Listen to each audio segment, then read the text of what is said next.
was looking at TOPS analysis using Influent and Effluent. So TOPS stands for Total Oxidizable Precursor Assay. So when we were working with a lot of these plants on running that 3 months worth of samples, what we saw a common occurrence was degradation products.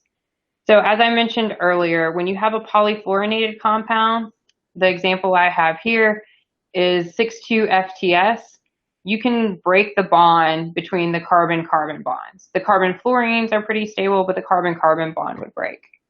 So this can be done with heat and in the presence of oxidative chemicals. And a lot of these plants were also running effluent at the same time as their influent. So what we saw that sparked this study was 6,2-FTS would be high in an influent, around 1,800 part per trillion. But then we pulled the corresponding effluent, it would have significantly decreased, as the table on the screen shows. And then smaller or shorter chain PFAS compounds like PFHXA would have increased from influent to effluent. And just a side note, PFHXA is a terminal PFAS compound. It's not going to degrade anymore. It's a happy molecule. It's in its lowest energy state. So in this particular instant, the PFHXA increased by 50 part per trillion.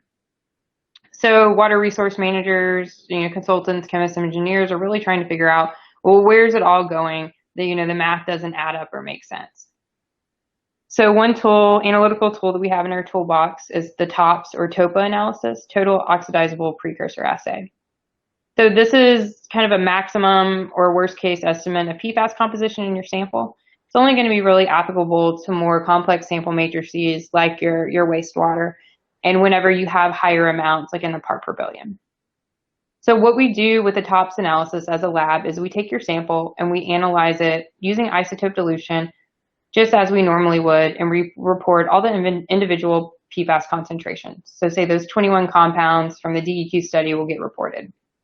But we also take a portion of that sample and we oxidize it. So we treat it with heat and oxidative chemicals. So what that does is in a complex sample, any known or unknown precursors that are present there